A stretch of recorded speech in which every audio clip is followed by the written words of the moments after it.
Vamos falar um pouco sobre os utilitários de concorrência precisos na JSR 166, que já existe desde o Java 5, mas nem tudo que estava previsto dentro dessa JSR foi possível de ser entregue até hoje na versão.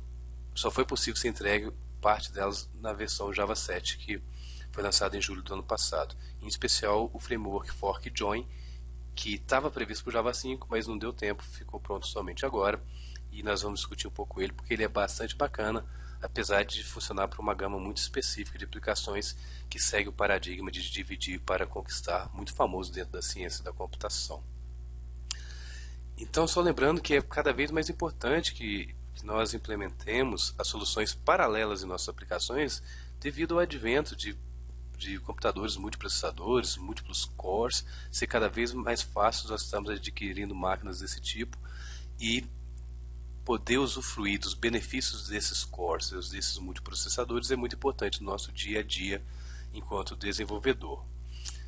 Assim, no Java SE7 foi apresentado um framework que é do Doug Lee, uma pessoa muito famosa, um professor muito famoso na área de pesquisa de computação paralela, e ele foi o líder da especificação JSR 166 dessa JSR, e foi apresentado o framework dele para programação paralela, que utiliza a estratégia de dividir para conquistar, para ocupar todos os processadores ou todos os núcleos disponíveis na sua máquina, facilitando assim, oferecendo para os desenvolvedores uma maior facilidade para escrever os programas paralelos.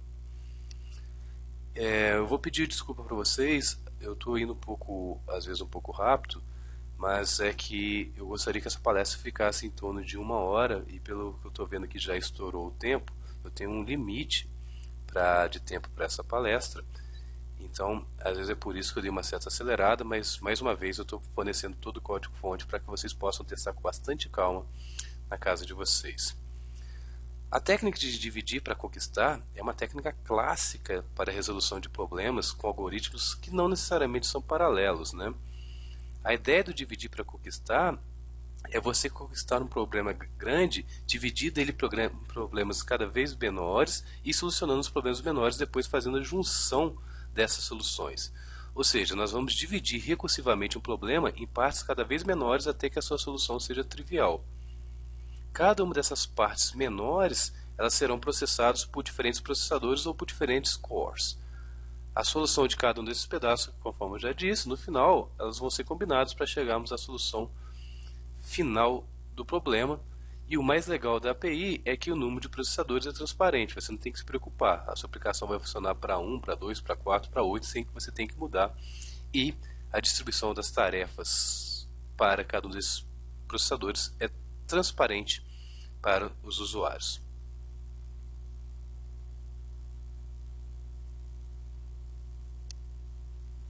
Em vez de ficar talvez falando aqui de teoria, vamos passar direto já para ver como funciona esse framework. O exemplo que eu vou trazer é um exemplo clássico da computação, que é um exemplo de ordenação chamado Quicksort. Não é aluno de nenhum curso de ciência da computação ou curso da área de computação, vale ressaltar que o Quicksort é o algoritmo mais famoso de ordenação e que possui o melhor desempenho para o caso médio. Ele executa em O de n log n, é a sua análise de complexidade. Então, basicamente, na maioria dos casos, ele é o melhor algoritmo de ordenação existente. Não é o objetivo aqui ensinar o Quicksort, o objetivo é mostrar como que podemos usar o Quicksort, que é um algoritmo que está dentro do paradigma dividir para conquistar, como que ele pode se beneficiar do framework Fork Join fornecido no Java 7, e vamos ver se realmente o framework vai fazer com que nossas aplicações consigam rodar mais rápido. Mas só para vocês entenderem rapidamente como que funciona o Quicksort, imagina que eu tenho esse array, um array não ordenado. O objetivo do Quicksort é ordenar então esse meu array. O funcionamento dele é bem básico, né? Então a primeira coisa que eu tenho que selecionar é um elemento chamado pivô. A ideia básica eu vou selecionar um elemento do array, esse elemento já vai ser chamado de pivô, pode ser qualquer elemento do array. Aqui no meu caso está representado pelo número 7, mas poderia ser qualquer um. E eu vou percorrer o array a partir da esquerda, a partir do primeiro elemento e a partir do último elemento. Ou seja, eu vou ter dois cursores, um percorrendo da esquerda para a direita, outro da direita para a esquerda, fazendo com que o meu array seja arranjado de forma que os elementos maiores do que o pivô fiquem do seu lado direito e os elementos menores que o pivô fiquem do seu lado esquerdo. Então, para vocês entenderem, então eu tenho um array não ordenado aqui. Por exemplo, meu pivô é o número 7, não necessariamente teria que ser esse número. E eu vou ter duas variáveis, na verdade 3. O i, o j e o meu pivô, que é o 7, no meu caso aqui. O objetivo vai ser, eu vou percorrer o meu array da esquerda para a direita, com a variável i, até eu achar um elemento que seja maior do que o pivô. Quando eu achar um elemento que for maior que o pivô, eu vou trocar, jogar para o lado direito. Da mesma forma, o j eu vou percorrer da direita para a esquerda. Quando eu achar um elemento menor do que o pivô, eu vou trocar com um elemento que seja maior do que o pivô. Então vamos continuar para vocês entenderem isso aí. Tá, então esse meu array não está ordenado. Então o i vai mover porque o 1 é onde o i está aqui. Ele não é maior que o pivô, então ele continua. Então o i agora vale 12. 12 é maior que o pivô. Então paro aqui. E o j, ele vai parar no elemento que seja menor do que o pivô. E esse próprio elemento. Então, nesse momento, quando eu acho um número aqui que seja maior do que o pivô e o número aqui que seja menor do que o pivô, eu troco ambos os números. Então, 12 é maior ou igual a 7 e 2 é menor ou igual a 7. Então, eu tenho que trocar os dois. Então, onde era 2 ficou 12, onde era 12 ficou 2. E vou continuar agora. Vou deslocar mais um no i. O i agora vai parar no número que é maior do que o pivô. O 5 não é maior. Então ele continuou, foi para o 26. 26 é maior do que o pivô, que é 7? É. E vamos ver o que vai acontecer com o j. O j vai parar já no próximo elemento. O j estava nessa posição, foi para essa posição aqui, porque o 7 é maior ou igual ao pivô. Quando isso acontece, então 26 é maior ou igual ao pivô, e 7 é menor ou igual ao pivô, eu tenho que trocar ambos. Então no lugar do 7 fica o 26, no lugar do 26 fica o 7. E assim eu vou continuando sucessivamente. Ando mais um para o i, que é maior ou igual a 7, é maior ou igual ao pivô, ando mais um com j, menor ou igual ao pivô, troco os dois. Então, onde era o 7 fica 3, onde era o 3 fica 7. E j, o i move mais um, o i agora é o 3, o j agora é o 14. Como o i é maior do que o j, eu vou parar de particionar. Só cuidado aí, pessoal, tem um erro aqui, onde está esse i aqui, está invertido, né? Que é j e i. Porque o i estava aqui, ele andou mais um, foi parar no 14. E o j que estava aqui foi até achar o menor, ele chegou aqui nessa posição do 3. Então, por favor, aqui é j e aqui i. Quando o i for maior que o j, eu não particiono mais. Mas o que vocês vão poder perceber o que vai acontecer, eu vou parar de particionar. E agora que nós particionamos, do lado esquerdo vai ficar sempre elementos menores ou igual ao pivô, que é 7, então 1, 2, 5, 7, 3. Do lado direito são elementos maiores ou igual a 7, 14, 7, 26 e 12.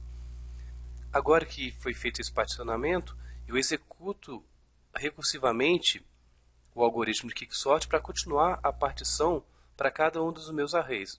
Ou seja, essa subpartição aqui também é ordenada de novo recursivamente com o mesmo algoritmo, ou seja, é escolhido um pivô, é passado um índice da esquerda, um índice da direita, e esses índices vão percorrendo o array, trocando as posições quando necessário, de forma que no final, do lado esquerdo eu sempre vou ter os elementos menores iguais ao pivô, e do lado direito os elementos maiores iguais ao pivô. Então, não vou exibir tudo isso aqui, mas a partir desse momento eu continuo a recursividade aqui para que esse meu algoritmo continue ordenando e no final eu tenha um vetor ordenado.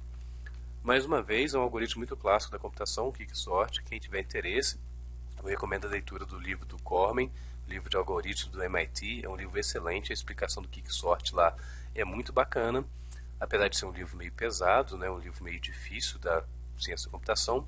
Mas, de qualquer forma, eu também vou passar um tutorial de onde eu tirei esse exemplo didático aqui, disponível na internet, que é um tutorial bem simplesinho para o entendimento do quicksort. Eu vou falar dele no final dessa palestra nas minhas referências. Então, basicamente a ideia é, eu tenho um array não ordenado, escolho um pivô, particiono o array de forma que os elementos menores que o pivô fiquem à sua esquerda e os elementos maiores que o pivô fiquem à sua direita e executo recursivamente até eu ordenar todo o meu array. Tendo entendido por alto o algoritmo, a ideia do framework ForkJoin é muito tranquilo. Vocês vão perceber que se encaixam bem no paradigma de dividir para conquistar. Então, só para vocês poderem ver isso aí, para ver como que funciona isso, essa implementação. O grande segredo desse algoritmo, do usar o fork join, vou minimizar para vocês todos aqui para facilitar. A ideia basicamente nós diremos aqui fazer uma ordenação de milhões de elementos para podermos analisar com calma essa saída. Então eu criei um método aqui para testar o meu algoritmo, só para a gente trabalhar e vocês entenderem de forma mais fácil aí. Então basicamente o que eu vou fazer, eu vou começar com um array com 10 milhões de elementos. Dentro do método main eu vou mandar criar um array aleatório, esse método aqui. O que esse método basicamente está fazendo é apenas estar preenchendo o array para mim com elementos aleatórios, com 10 milhões de elementos. Então uma vez criado o array aleatório, eu vou chamar o método benchmark paralelo, eu vou fazer os testes para saber. Então dentro do benchmark paralelo o que eu vou fazer basicamente, eu vou pegar a data de início, vou iniciar o meu algoritmo. Depois que eu iniciei o meu algoritmo, esse meu algoritmo a gente vai ver que ele precisa herdar de uma classe. Existem duas possibilidades. Uma das possibilidades é você herdar da classe Recursive Action. Você tem a possibilidade também de herdar de Recursive Task. A diferença entre elas é que o Recursive Action prescreve um método só que chama Compute. Esse método não retorna nenhum valor. Se fosse Recursive Task, nós teremos aqui o retorno, é um tipo parametrizado, você retornaria determinado valor. Como o meu objetivo é só ordenar, não preciso retornar nenhum valor, eu vou herdar de Recursive Action. Então, como que funciona? Aqui eu vou iniciar, vou pegar o tempo que eu iniciei a computação, aqui eu vou pegar o tempo que eu terminei a computação, o tempo decorrido vai ser a diferença entre eles, só para poder saber quantos segundos ou quantos milissegundos eu gastei para poder executar o meu algoritmo.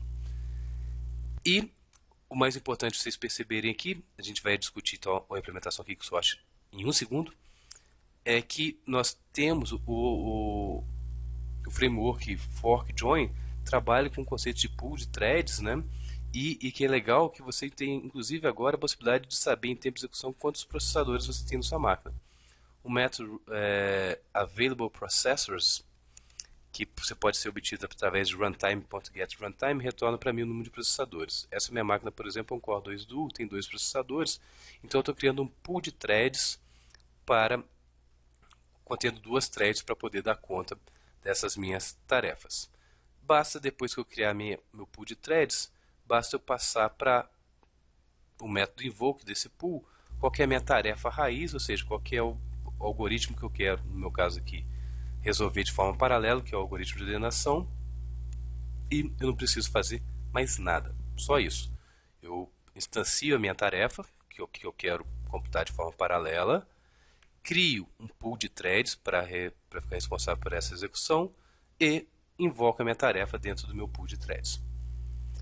E o algoritmo em si? Bom, o algoritmo ele segue meio que um padrão.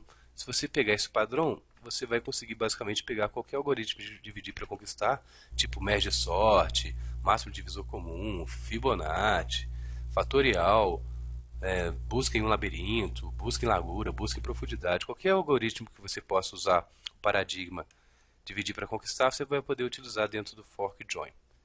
Então, o algoritmo é bem tranquilo, mais uma vez eu tenho que herdar dessa classe, porque eu estou falando que eu quero trabalhar com o framework fork join, e o grande segredo do algoritmo é essa variável chamada limite sequencial. O que essa variável faz é o seguinte: nós vamos começar com um array de 10 milhões de elementos. Se eu quero executar tudo em paralelo, o que eu vou fazer? Eu vou dividir esse array de 10 milhões em arrays menores. Eu passo dividir, do dividir para conquistar. E vou computar cada um desses passos menores de forma paralela em cada uma dos meus processadores ou dos meus núcleos. Essa é a fase conquistar. No final, apenas vou fazer a junção dessa computação para ter o resultado final. Então, o meu algoritmo, o que eu vou precisar, mais uma vez, eu vou passar o array de 10 milhões de elementos, vou passar o i e o j, lembra dos slides? O i vai deslocar da esquerda para a direita, o j vai deslocar da direita para a esquerda, rearranjando o array. Então, inicialmente, eu vou apenas definir esses valores. E quando eu estou herdando de recursive action, eu tenho que subscrever o método compute que não retorna valor. Então, aqui que está o padrão que eu mostrei para vocês. O padrão é simples. Se vocês aprenderem, vocês vão aprender para qualquer algoritmo que trabalha com dividir para conquistar no framework fork join. Qual que é o padrão? Eu vou fazer um teste. Se o meu limite ele foi atingido, eu vou fazer uma execução paralela. Ou, em outras palavras, se o tamanho do meu array ele for menor do que 100.000, eu não preciso executar paralelo. É bem tranquilo. Então, eu vou executar de forma sequencial. Como que eu vou executar de forma sequencial? Eu vou chamar, por exemplo, o método sort da classe arrays, que já tem no Java bem desde antigamente, né? Fazer uma execução sequencial normalmente, do jeito que eu quero. Mas caso contrário, caso o meu array seja maior do que 100.000 elementos, eu vou quebrar esse meu array, vou particionar ele, igual a gente viu nos slides, particionando o array, jogando os elementos menores que o pivô para a esquerda e os elementos maiores que o pivô para a direita. E, uma vez particionado eles, eu vou invocar recursivamente o meu algoritmo para poder computar esses arrays de forma independente. Então, em outras palavras, eu tenho um array, por exemplo, de 50 milhões de elementos.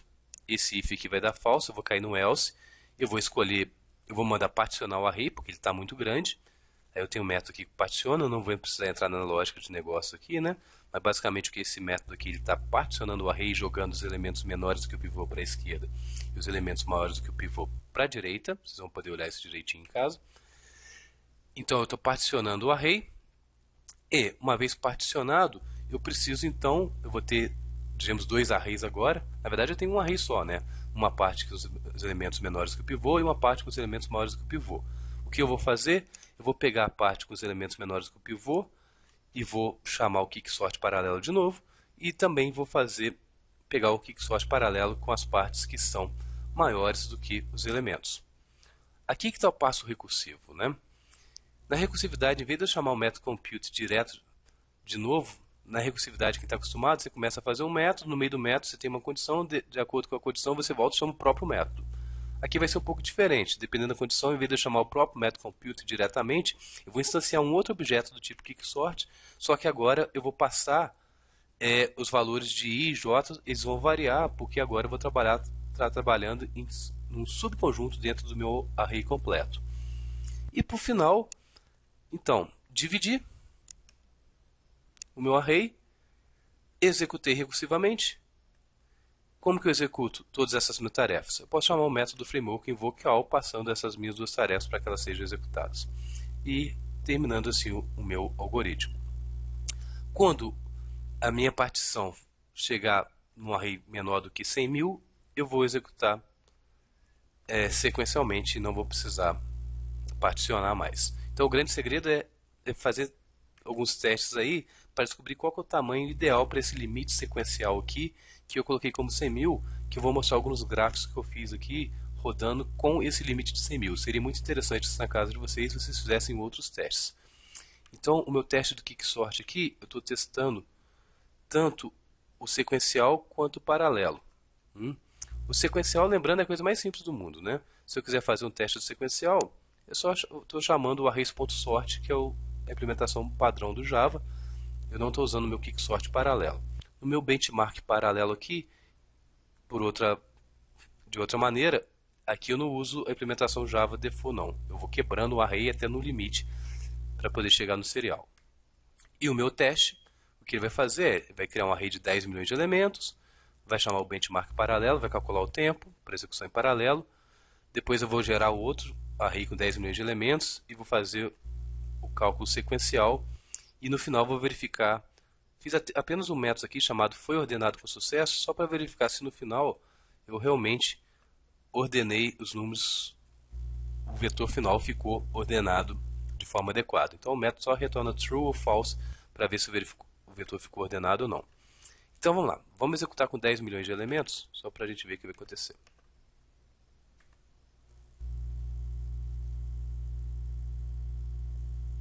Observe que demora um pouquinho. Olha lá, a execução paralela demorou 1344 milissegundos e a versão sequencial demorou 1915 milissegundos. Já mostrou que para esse limite de particionamento de 10.000 elementos eu já consigo ter um melhor desempenho no meu quicksort paralelo do que usando arrays.sort normalmente. Eu fiz esse teste para várias possibilidades aqui, e eu vou mostrar para vocês alguns dos resultados interessantes que nós chegamos. Série de demonstrações aqui para arrays variando de 10 milhões de elementos até 100 milhões de elementos, e eu executei esses algoritmos tanto em máquinas com 2 núcleos e com 4 núcleos. O que vocês podem perceber pelo gráfico aqui é que a versão com 4 núcleos, como já era de esperado, né, ela executou de forma melhor. Por exemplo, para 60 milhões de elementos, ela gastou mais ou menos 4 segundos, a de 2 núcleos gastou mais ou menos uns 6 segundos, e a de um núcleo só quase 8 segundos. E tenho também, eu fiz um gráfico de speedup. Speedup basicamente é uma relação, uma métrica usada dentro da computação paralela, onde você mostra a relação entre uma máquina com um processador dividido por N processadores. Mas só para vocês enxergarem, então o rosinha aqui é o 2 núcleos, o azul é o 4 núcleos.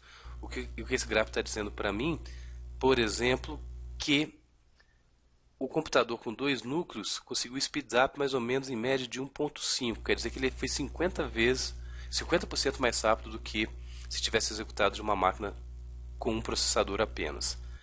E observe também que o de 4 núcleos, o speedup dele ficou mais ou menos em torno de 2.7, mais ou menos, indicando que ele consegue executar 2,7 vezes mais rápido do que um processador, uma máquina com apenas um processador. Lembrando que se eu tenho 2 núcleos, o meu speedup máximo vai ser 2, e se eu tenho 4 núcleos, o meu speedup máximo vai ser 4 núcleos. Ou seja, nós tivemos uma vantagem muito grande usando o fork join para o quicksort, pois conseguimos taxas de speedup realmente acelerando. Se alguém tiver a possibilidade de, por exemplo, de executar esses algoritmos que eu vou passar para vocês em uma máquina, talvez com 8 processadores, 16, 24 processadores, vocês vão perceber que é bem provável que essa proporção seja mantida e você consegue realmente ganhos de escalabilidade independente do número de processadores. E no meu código, conforme vocês viram, em nenhum momento eu precisei indicar o número de processadores. Eu consegui ler em tempo de execução de forma a tornar portável a minha solução.